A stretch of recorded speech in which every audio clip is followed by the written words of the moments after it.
Hey, how's it going? It's Tim Brown, and I am with Ryan Groth of Sales Transformation Group. How you doing, Ryan? I'm great, Tim. How are you? Doing well. We're talking about the 7 biggest mistakes when scaling sales in your contracting business. And, I kind of have prepped you. We're talking a little bit about people that are in the process of scaling a little bit. Maybe they're going from 1 million, 2 million up to 10 million. You're kind of in the hunt, right? So first of all, have you seen some problems out there? How often are you talking to contracting businesses? Yeah, I mean, we're talking every single day with companies that are in a growth phase, and sales is the lifeblood of growth, right? So it's like oxygen, and you got to grow sales if you want to scale your business. So we talk to people every single day. I mean, we serve hundreds of clients, and so this is a problem we're solving on a regular basis. Do you ever talk to people that are like, I don't really want to grow my sale. I'm comfortable. For sure. And that's super weird to me because I just can't get my head around like how and why people would want to grow, because the cost of living increases, the stock market is changing. I mean, if you do nothing, you're going backwards, right? So I think there's a little healthy amount of fear for me. It's like, you never know when it's going to run out, and you don't want to be fully motivated by fear, but it is a pretty good motivator when you start to look at the consequence of not trying to grow, and then you start to see the long-term impact, specifically around the owner having to wear all the hats again. I mean, if you can grow, it's a game changer, man. Everything can change, if you can really be growth minded. I mean, think about it. Like, I love to have a business and have my time, have autonomy, and have a great team, have a great thing to be excited about, make great money, make an impact, leave a legacy. There's just no way you roll out of bed with one, as a one-man show and live that dream. You're going to be stuck to a ball and chain of a business. But if you start to crack into the next level, it's super exciting. But the skill gap required to get from there to there is a learning curve, and you could shorten that dramatically. So I think everybody should be motivated to grow, and somebody doesn't have that in their mind, I'm like, oh boy, you haven't thought through this long enough. And I hope that we can change your mind, because it's a strong saying, but I still believe it's true. You're either growing or you're dying, or you're going backwards. And I think growth just seems to be a part of our DNA as entrepreneurs. I'll add 2 things to that. One, your team would like to grow. Your team might want to lead people too. You might be leading 3, 4 people. Hey, maybe they want to lead a couple people too. Maybe there's opportunities for them to grow as humans that they won't have unless you buckle down and do what it takes to get to the next level. And then it's kind of like an incubator, right? Like, yeah. It's like an incubator. The bigger the incubator, the bigger the cage is, the larger the animal can kind of grow into it. And if you don't have that in mind, no one's going to want to stay with you. And they're going to, then you're going to have below average people working for you, right? They just don't want to be successful in life. So, and then that's who you got to be around forever. The below average people that are cool with staying at 2 million for the rest of their lives. And the other thing is, you want to be able to have new challenges. And I think that that's a beautiful thing about growing. I have learned so much as a human being. It's terrifying sometimes, but yes. Just growing a business, it is actually illuminating on a lot of my flaws, and it helps me grow in new ways. And so I think you just learn a lot. And I think that's fun part of growing. 100%. So we've got these 7 mistakes here. Let's start with the first one. Mistake number 1, not having a compelling vision to get excited about. Why is that a big mistake that you've seen? You're trying to scale a sales team. You're asking people to leave what they're doing. And you're not just asking people, you're hopeful that they're talented people who you would hang out with, go on a vacation with, that your best clients would buy from with a snap of a finger without batting an eye. And you just can't get people like that to stay on unless there's something exciting for them to get behind. And I see owners time and time again think that giving them a decent job and paying them a decent commission and even getting them a wrapped truck is exciting. I mean, but today, we're just exposed, y'all, to so much. you could find successful people in other markets, in your industry, in different industries really quickly. And I think that, yeah, there may be an entitlement culture that we deal with, but the reality is that's not, it's going to make you successful, but at least you have to create a compelling vision to get people excited about. And most people, yeah, it's materialistic to a degree, but most people want to feel like they're a place that they can call home. You know, most people, and I have some philosophies around this that I'll move around some of the details, but at the end of the day, people need to feel like they're a part of a family or a place that they can call home, that they're a huge part of what the family mission vision is. So if you think about a vision in a business, it needs to have some altruistic component that makes an impact. And then it needs to have a recognition and belonging component. And there's just no way that people are going to say, who are talented people, are going to come in and go to war with you and be a warrior at the, Arthur's Night of the Round Table after a big week in sales and have a dinner with you or whatever, if there's not a compelling vision for people to get excited about. So I think that, yes, there should be some financial component, but if you really want the right people, the salt of the earth people that are going to represent you the way that like you're really proud of day in and day out. And we're going to compete with other industries, right? And contracting. I want my mission's to make roofing sexier than technology. Like I want people to want to be a part of this. So how do you do that? You got to create a compelling vision, and it's got to be a component of extrinsical things like money has to be a part of it for sure. It's expensive these days to live. People got to make great money, especially in sales. And then they need to have a component where they feel belonging and recognition, and they can compete with big bro, little bro, that salesperson, that other salesperson, and then an altruistic component, which we're giving back and making an impact. People will stay with you knowing that what you're doing is going back into the community. That's something we're working on ourselves, but that a lot of companies don't dig deep. Owners don't ask the question, what do I want? And what makes that owner tap dance to work is going to make the people who you want on your team tap dance to work. And that's what you got to dig in and find out. And most owners are too caught up in their own brain day to day that they haven't taken the time to do that. You got to go deep, create a deep well. And then when that deep well is there, you can pull from it and share the water with everybody. And they're like, man, I'm drinking this Kool-Aid. Let's go. And that's something that you need to have in your company. That's amazing. I'm going to throw out a book recommendation with that one. Book called Vivid Vision that I found very helpful for sharing that vision with the team. It's basically about creating like a 3 to 5 page thing that includes graphic design, but kind of shares the vision. You can check out an example of one of those at hookagency.com/vision. That's what I'm doing for our team to kind of show that. All right, we got mistake number 2, owner not having been trained in sales themselves. Why is this important? I think it's important.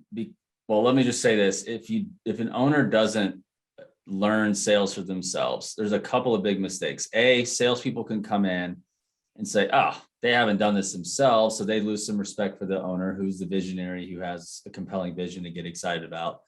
But they also have more leverage where there's less ability to be held accountable, which we'll talk about a little later. But there needs to, I want to play for somebody who's done it before, who gets it and can teach me something.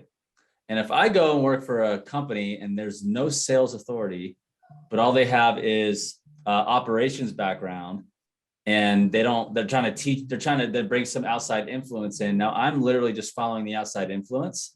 I'm not following the owner. And at the end of the day, the owner is who they work for. Well, they work for themselves, but in conjunction with the owner. They don't work for the sales coach. They don't work for the sales trainer.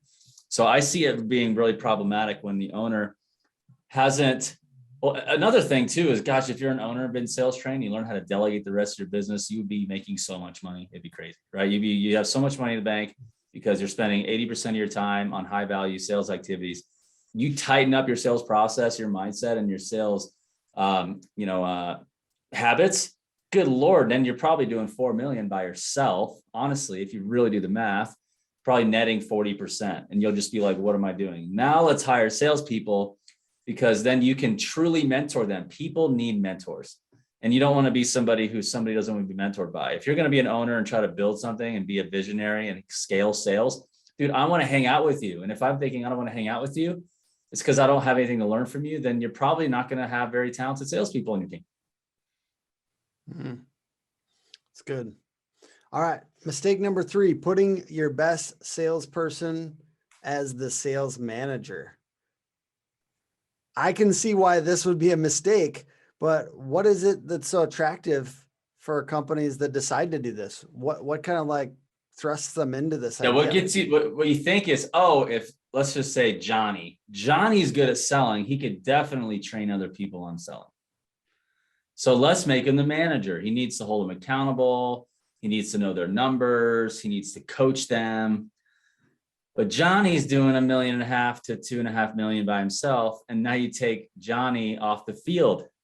And so it's enticing to want to put them in leadership because you trust them. You tell them to go eat that, go kill that, and they kill it. You're like, oh, they go kill that, you go kill that. They'll go hit this goal, they hit that. You're like, sweet. If they can say, here's jump this high, and they're like, well, how high do you want me to jump? I'll jump over it. If you ask them to do that, and then you're like, so certainly they'll be able to do that well in sales management.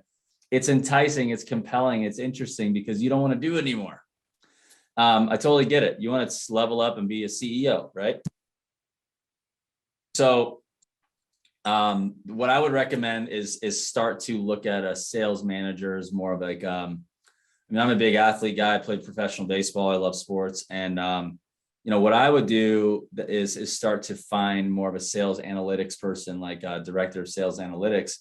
So they're able to create that transparency in the numbers that create an easy conversation. You don't want your top sales athlete starting to be a number cruncher, because now that's what you're turning them into as a sales manager. And instead, you want them to be the model citizen, but you don't want to take them off the field. So I would start with, hey, let's create more management, accountability, transparency by adding like a sales admin / analytics manager who's kind of geeky. They don't really have a ton of authority necessarily. A Moneyball guy.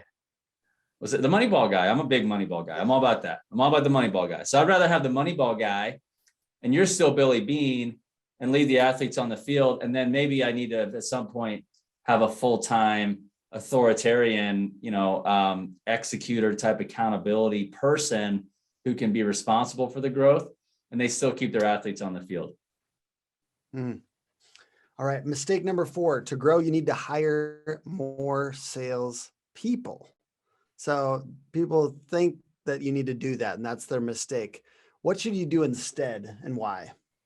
I would do a time management audit. So I do these with our clients where I say, okay, let's look at a 2-week span. And I want you to do this first step. I want you to tell me how much time you spend in all the things that you spend your time with, and then total it over the number of hours. So then we do it, and then we do a percentile. It's like, okay, you spend 5% of your time doing this. You spend 35% of your time doing this. So now we have like a percentile breakdown of their time. Next thing we do, Tim, is we say, okay, now I want you to place a value on those times, 1 out of 10, 1 being the lowest value, 10 being the most valuable thing that a salesperson could be doing in their day-to-day job. You know what ends up happening is they're spending a lot more time on low value activities than they would, than they actually need to be, right? So they're like, well, there's just not enough time in the day. I got to upload my CRM. I got to do this. I got to do that. I got this. And so what we find is when we do a version 2.0 of their time and what it should be, more than oftentimes 2 things need to be delegated. And it depends if they're commercial or residential, but a couple of things need to be delegated. One's for sure is admin work. So what we find is that there's a lot more administrative work that's taking up their time that doesn't move the needle, but needs to be done. That you could spend, 35 to 60 grand a year having a really good person on your team providing sales support to then free up the athlete to go be on the field, right? It's to free up the salesperson to go out there and spend their time on high value activities. So now, how do you do this without giving them a sense of entitlement? I feel like I do, like we were kind of talking about that earlier, but I see that that's an easy thing to happen. And then those people can become just less than ideal to work with. And I know that you've probably seen this, like an owner experiencing this with a little bit of entitlement. So is there any way to like kind of combat that? Yeah, I mean, I get it. Like, you don't want them to feel like, now they're prima donnas. I don't want to do that. I don't want to do that. But it's like, that's where accountability really needs to be involved in your business, because if you then think that that's suddenly just going to change, you still need to inspect what you expect. And that's going to be important, because now there's no excuse. And but just mathematically, there just isn't enough time in the day if you're expecting a salesperson to perform at a high level, but they're spending half their time on a low value activity. And I just think that when you inspect that, you have to back it up with accountability, because that person's like, dude, if you're not hitting their numbers or not producing, then there's no excuse. What do you mean you're not prospecting? You have nothing else to do but that. Like, tell me what's going on. So accountability is super important. We'll talk about that, I'm sure. But yeah, I would certainly combat it with standard setting. And, you can also create spiffs, tiers, goals around it, something to kind of create some new standards in the organization. Because if you do that, that'll unlock some things. I mean, it's a lot easier to try to make one good salesperson 35%, 50% better than it is to find another salesperson to match that in the time that you're going to be able to do by hiring a support person, right? Just the time difference, the ramp, the selection process, just on paper, it makes a whole lot more sense to try to, bring some leverage and free up the salesperson to be on the field more.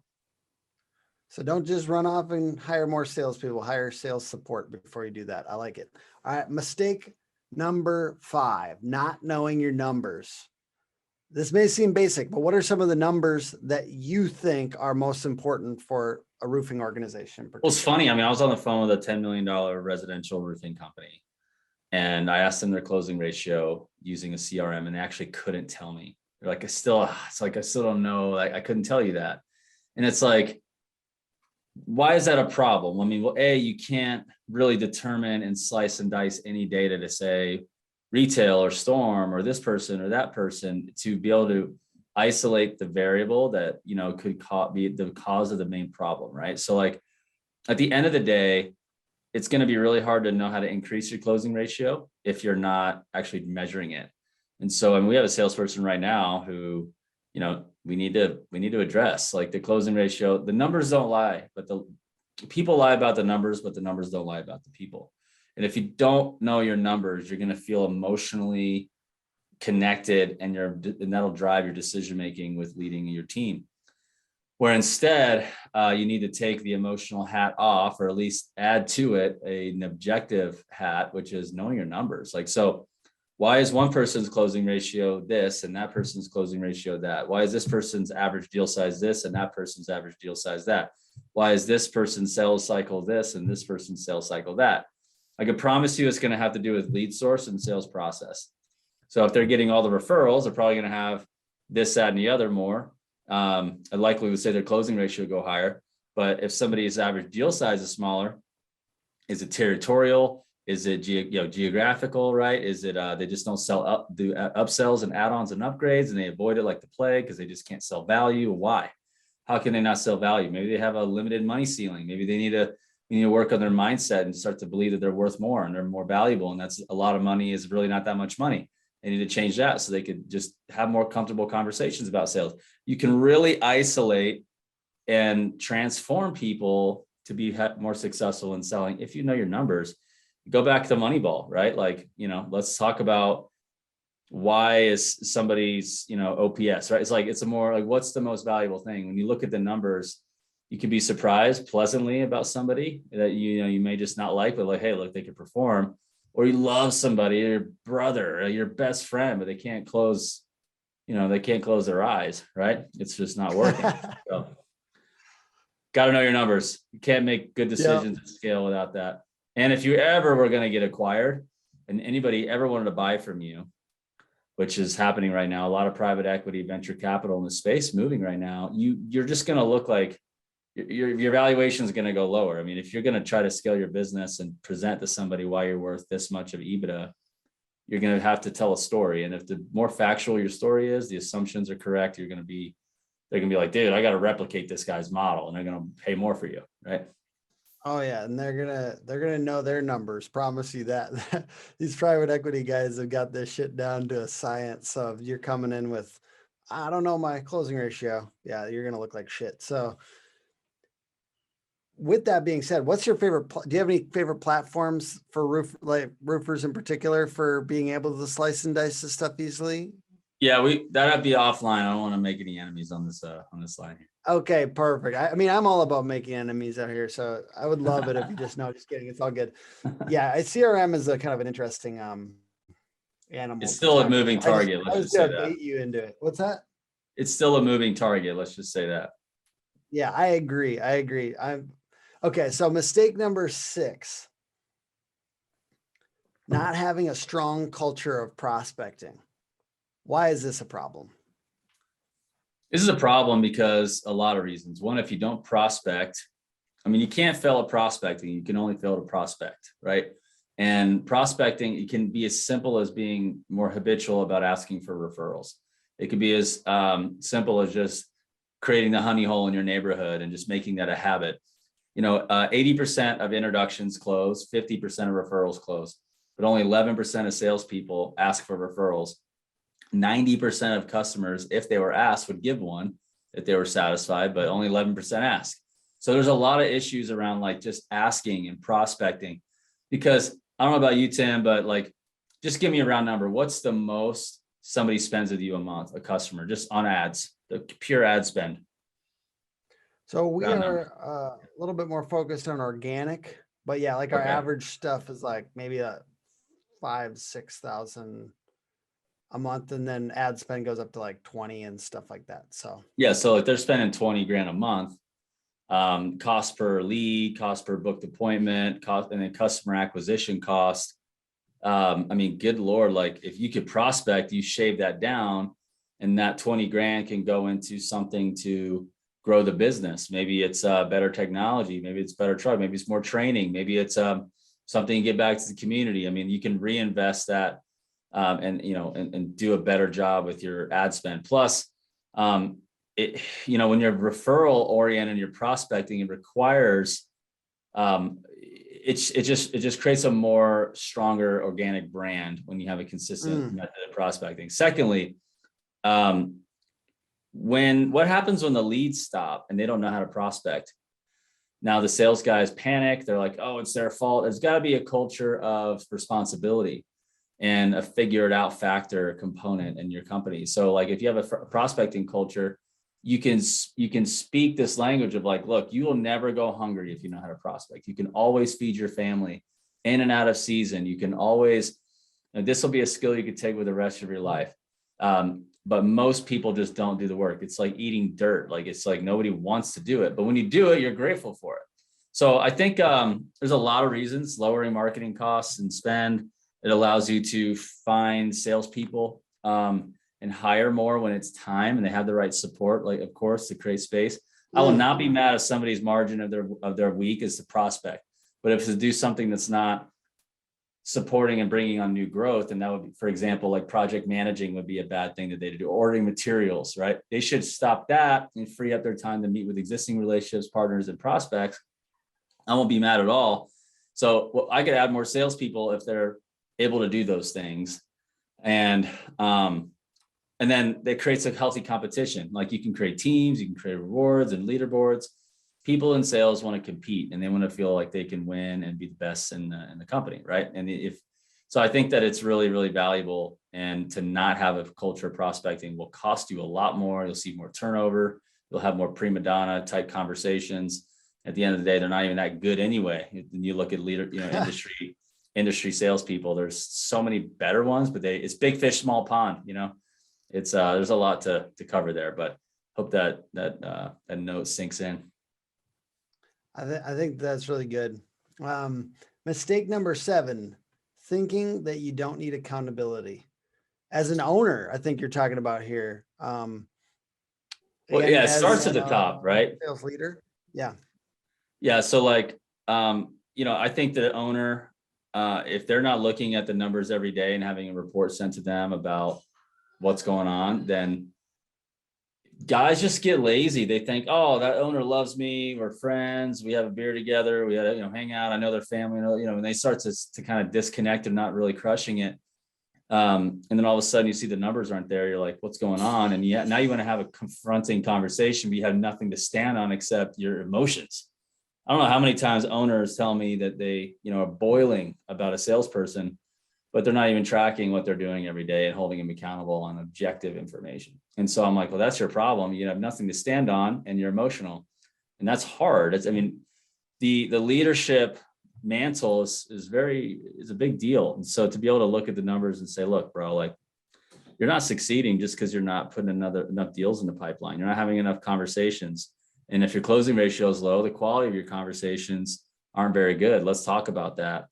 And the more you can, and another thing that I feel a lot of people don't do is they don't bring personal connection to the goals. It's like, for example, when a salesperson has personally expressed what they want in life, and sales is the vehicle to get them what they want. And then there are goals to help them succeed in that function so that they can get what they want. Now you feel really good about holding them accountable. You're doing it out of love, right? You're doing it out of, dude, I want to see you win, bro. Like, but you're just not putting in the work, or you're not doing this.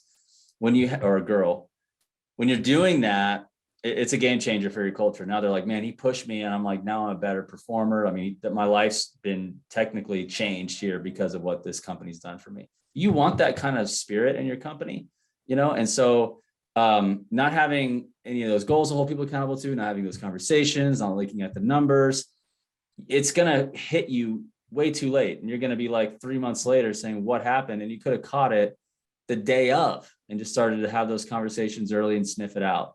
And I think that a lot of people don't know how to do that. And you don't need it when you're doing $1 to 2 to $3 million. But when you want to get to 15 to 30 to 50 to 60, you got to inspect what you expect, and you got to be able to have an accountable culture. I appreciate that. It's almost like I don't know if you guys got it from the same place, but the Art of Construction guy always says that you got to inspect what you expect. You guys probably got it from the same place, but. Yeah, it's pretty common saying, but yeah. Okay. I actually haven't heard it except through that guy. So that's why.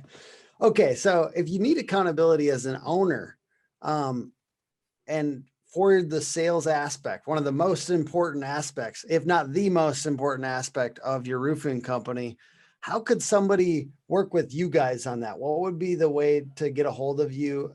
What's your guys' website? Yeah. Salestransformationgroup.com. It was a long one, mouthful, but we go by STG for short, but you can find us. I'm on Facebook, Instagram, LinkedIn. My emails are Groth, Groth at salestransformationgroup.com. You can email me.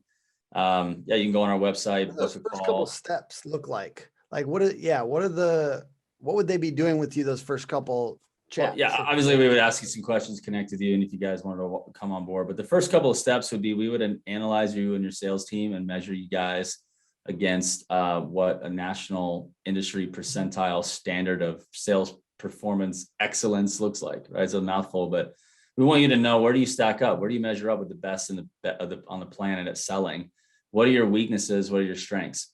And then as of course on the call, we want to hear where you want to go, what your commitment's like. Are you willing to get out of your comfort zone, walk you through our platform? But we would do an evaluation on you and your team and help you create a scope of work on how to improve your sales performance. Then we work with you guys on creating a shared sales vision and a sales plan on how to get there for the next 12 months, and reverse engineer and help you guys create individual connected goals from your salespeople to help that be a reality. And then we would help you guys create some quarterly meetings to just check in on that plan. Backing out of that, we'd also help you guys create a sales kickoff event to create a very powerful, empower you to have like a very powerful 2-day kickoff event of kind of moving from where we've been as a company and our sales culture to where we're heading, which is proactive, purposeful, accountable, taking massive action type of sales culture that's going to, be the best because you've defined success. And then we give you guys some sales processes, depending on your business model to implement. And then, with that, you guys would implement role play, reinforce. We also get into some personal growth, best practices and training and coaching to eliminate barriers to your success. And so we would help you guys do that, and we would coach you strategically and then hold you accountable if you guys become one of our plus clients, which is our highest level of support. and one of our teammates would hold you accountable and move you from left to right and set deadlines and, help you guys realize the transformation in your company. Awesome. Thank you so much, Ryan. I appreciate everyone for watching. It's hookagency.com. Hook Better Leads is the podcast, and Hook Agency all over social. Appreciate you, bro. Thank you for coming on today. Thanks for spending the time. My pleasure. Glad to be here, Tim.